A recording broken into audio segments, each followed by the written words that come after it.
with representing the county and all the 7 municipalities within in creating jobs and spreading the tax base throughout the county. We primarily focus on industrial manufacturing companies, distribution, possibly headquarter offices, data centers or call centers. We work closely with the state of North Carolina and Commerce and their economic development arm, which is the Economic Development Partnership of North Carolina, or EDPNC. We also work with our regional groups, the North Carolina Southeast region we're a member of, as well as the North Carolina East Alliance. So they may bring projects to us. We may work with consultants that a company hires to find a location for them, and sometimes we will work directly with a company that may reach out to us through email, researching our website, or even a marketing campaign or outreach that we may do from within our office.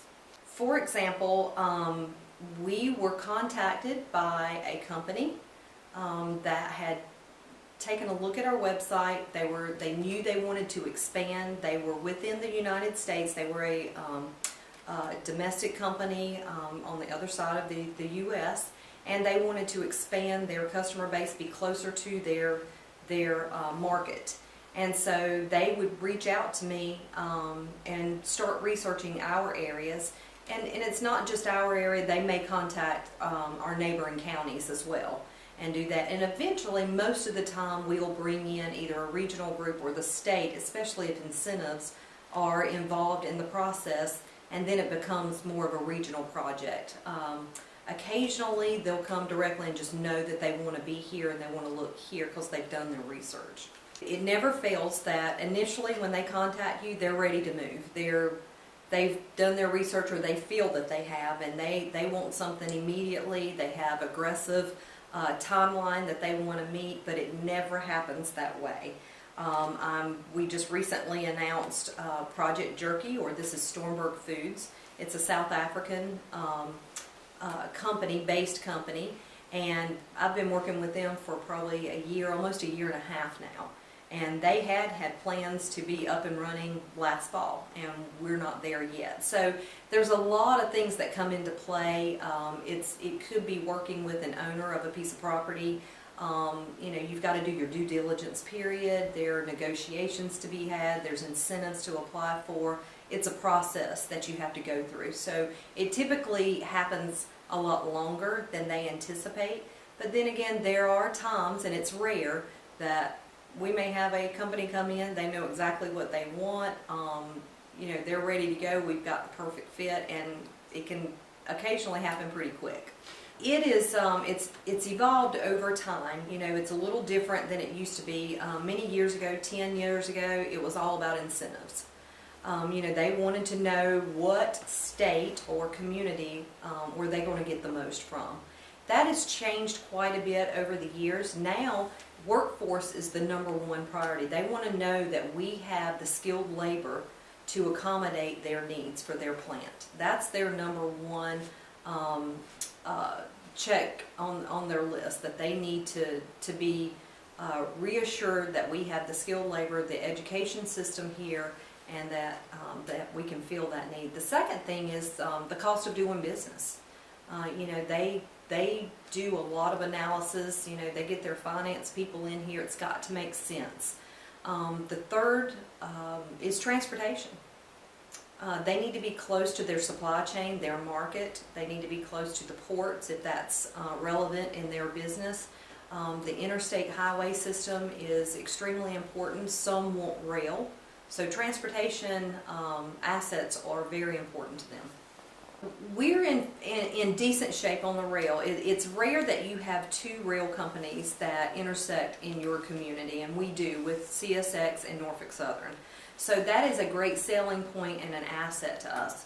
What we need more of are sites along the rail, and the sites that we do have along the rail, we need more rail spurs, and that will attract more industry in that area. Competitively, I feel like we are in really good shape. We have a lot of positive assets in our county, and you named a lot of them. We're in close proximity to the Raleigh-Durham airport, that's a major factor to them because a lot of these are international companies. We've got the rail system, we've got the road network that they need, and again, you're right, we're close to the ports, and that's important to them too. Can we always improve? Absolutely. I think we always need to stay on top of our future workforce and the education system here. We need to stay in good communications with the community college, the public school system, and always stay in with our existing industries, learning what they need as far as the skills coming out of the high schools and the community college in order to go into work into their plant. You know, our community college system with Wayne Community College and the University of Mount Olive are very receptive to working with us. They are great partners in what we do. One of our priorities, our initiatives, is our existing business program, and underneath that initiative falls workforce development. So that means a partnership, and they are so on board. I'm so proud to focus on the ag sector, and the University of Mount Olive is just a great asset, as well as the Wayne Community College in their ag programs. That's a really nice tool to have in our toolbox when we go after that ag sector or agriculture or agribusiness companies. We are really working hard through our existing business program, and Tiffany Creech is our existing industry manager there. She does a fantastic job in getting the industries, the community college, and the universities communicating, as well as the public school system. And we need those people talking, because the educators need to be educated on the industries, and the industries need to have input on the education that's coming out of our school systems. The Work Keys program is a significant tool as well. We promote that among our existing industries, and we sell that to new companies considering coming in, and that just reassures them that they're getting quality, skilled labor out of this, and what their capacity is in the workforce and where they can place them, their strengths, their weaknesses, immediately during their hiring process. The Wayne County Development Alliance, as I said, is a 501c3 nonprofit. We are a public-private entity, which means we are county employees leased by the Wayne County Development Alliance, who answers to a board of directors. Those board of directors consist of members that formed the alliance from the committees of 100 of Goldsboro, committees of 100 from Mount Olive, as well as the county commissioners. So we do have representatives. They get a certain amount of seats on the board. So we have a variety, as well as our industries and our university and our college system educators sit on our board. So we answer to a board of directors. We follow personnel policies of the county. The county funds our administrative and operational costs. Any of our programs under our initiatives are typically funded by our private sector investors. That comes through a campaign we do every 5 years called our Impact Wayne campaign. We have approximately 70 plus investors that fund us over a 5-year period, and we break that down and split that money up over a 5-year period. We budget it each year, and it falls under the categories or the initiatives that we have and we focus on. We will put out an annual report each year. We just published our first annual report, and what this is covering is the first year and a half of this 5-year campaign. So we got into a year and a half because we're trying to get on the same fiscal calendar as our financials instead of a calendar year. So the first one will be a year and a half of accomplishments, letting them know what we've been able to do within our programs and our initiatives that we focus on, and then each year we will publish a new one to let our investors and the people who support us, our allies, know exactly what's happening in Wayne County. Well, because this is really to go out to our investors to let them know, as well as our allies, this kind of falls under our operations or our office manager's position. Julie Hales takes care of our investor relations.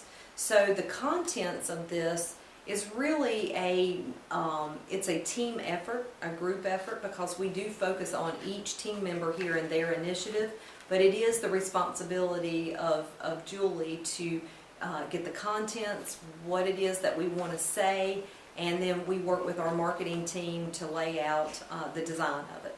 Park East is located here in Goldsboro, just off of Highway 70. It's probably one of our older parks, and we have approximately 130 acres left in that park to develop. There is some adjacent property that's privately owned that is for sale, and we do market that if I have a project that needs more acreage. So that is available to us.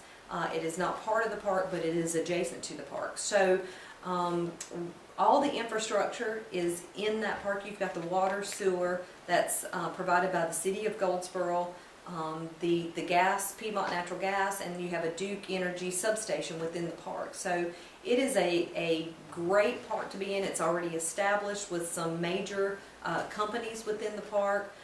We are currently constructing or doing some site work on a pad on a lot there in the park, so that we can eventually build a 50,000 square foot shell building, so that we have product, and that's what we consider product, or buildings and sites for us. And we need to have product in order to recruit companies. I constantly say we do a great job, as I mentioned before, on our initiatives with our workforce development, with our industries. You know, we can have all the components in place, the transportation needs, the cost of living, the quality of life.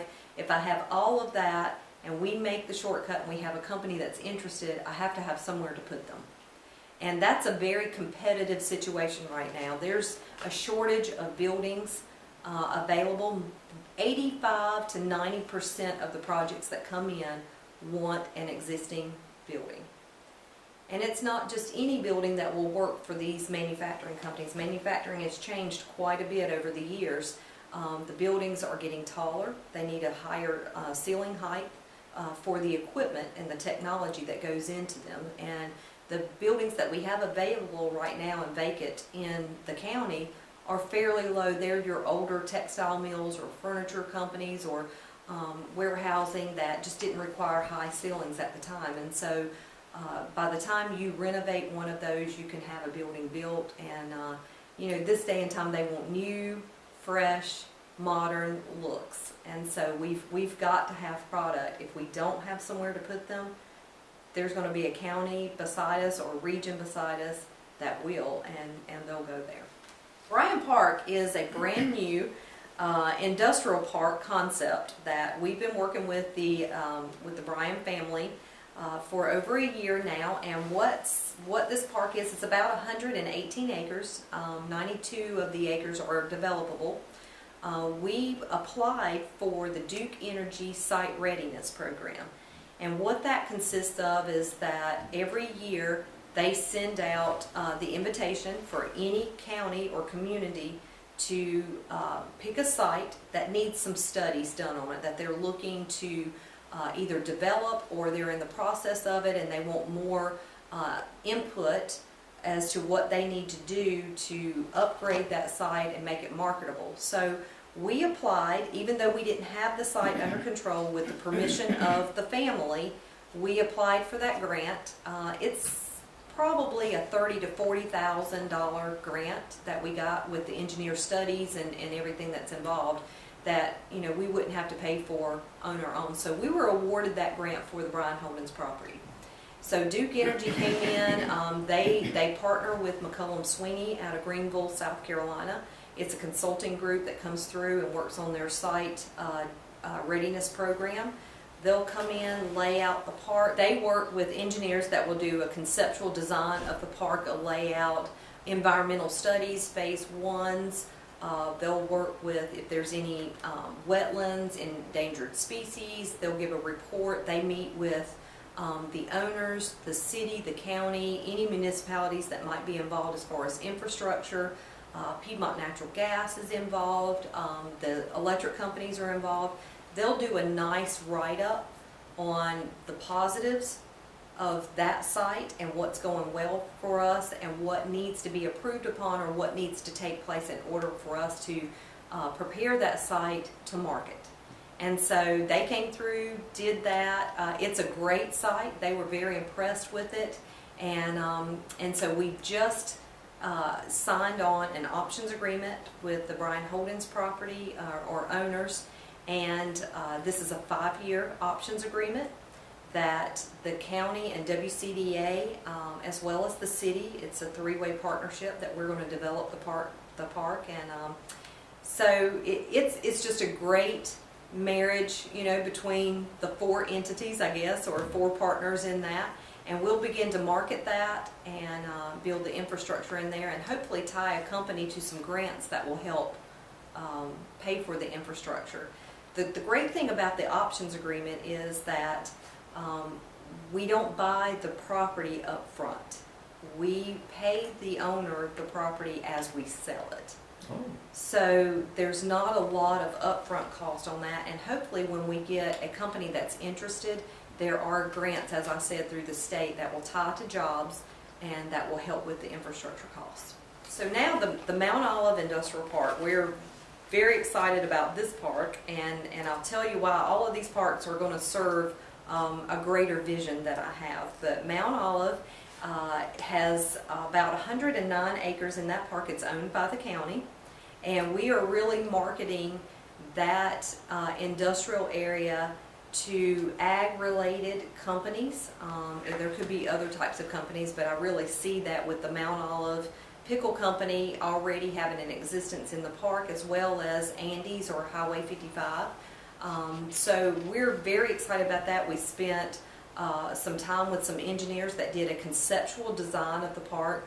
The lots are not surveyed off. These are all conceptual designs, and the lots can be moved to accommodate the client's needs.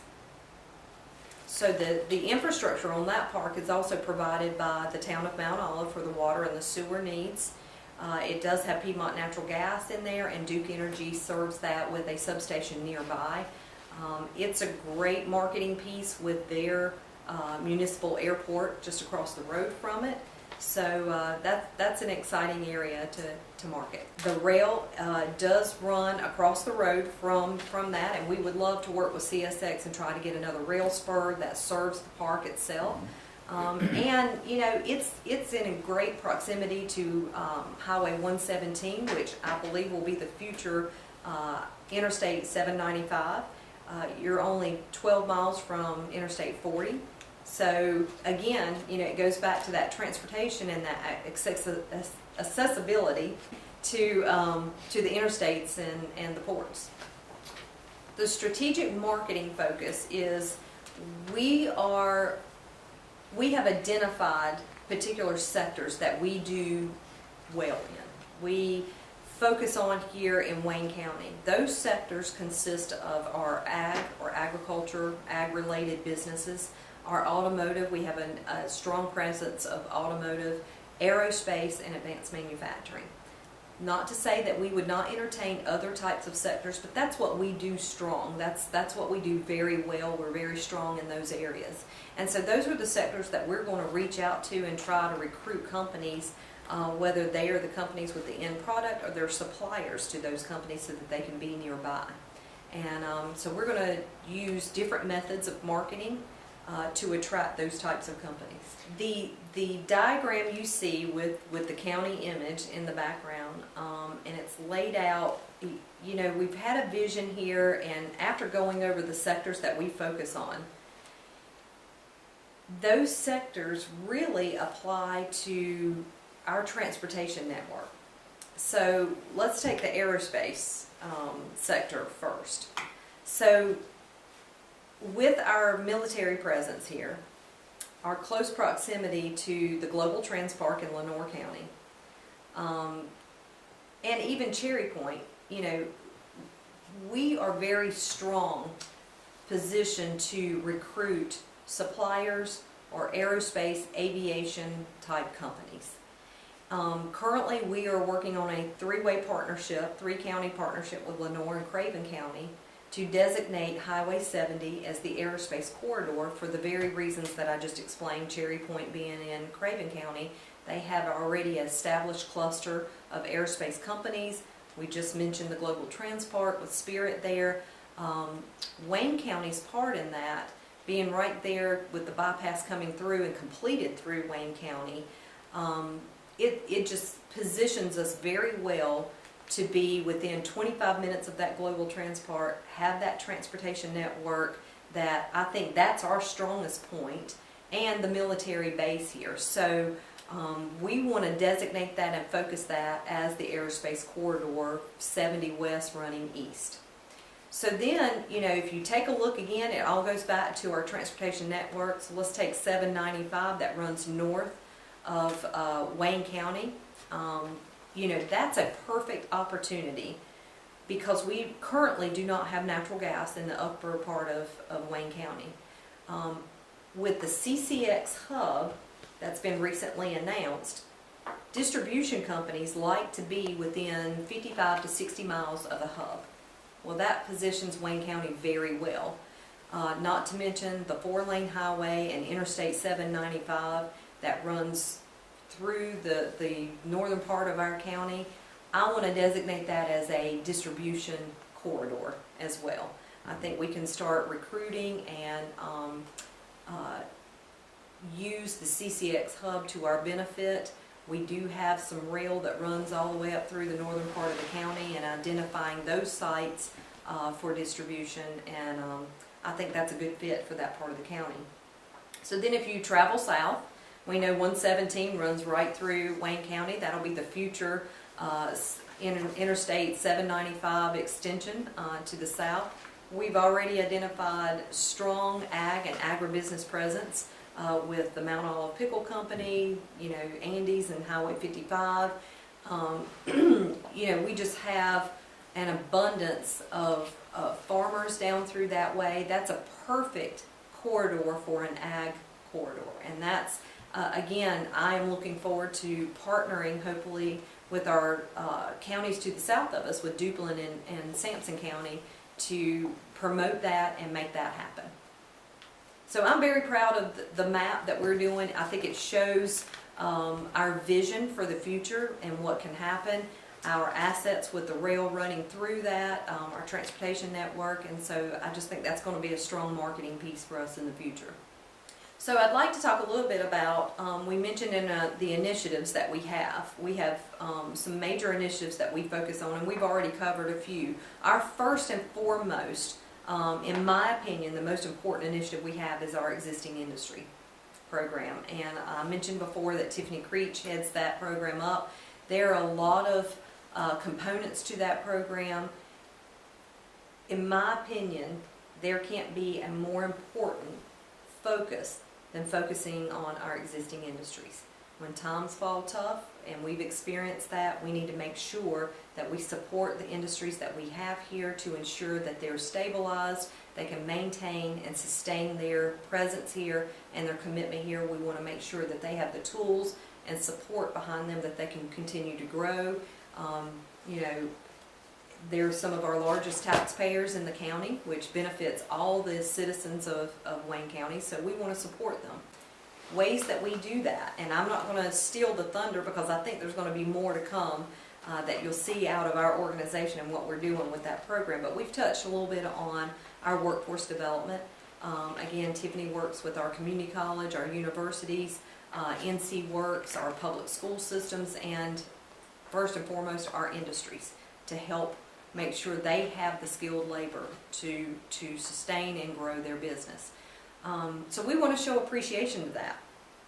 And so we have designated, October is basically National Industrial Month and our Industry Month. And so we have the month of October designated to certain events. There's an event that takes place each week in the month of October to recognize, thank, and support our existing industries here in the county. And that may consist of an industry tour.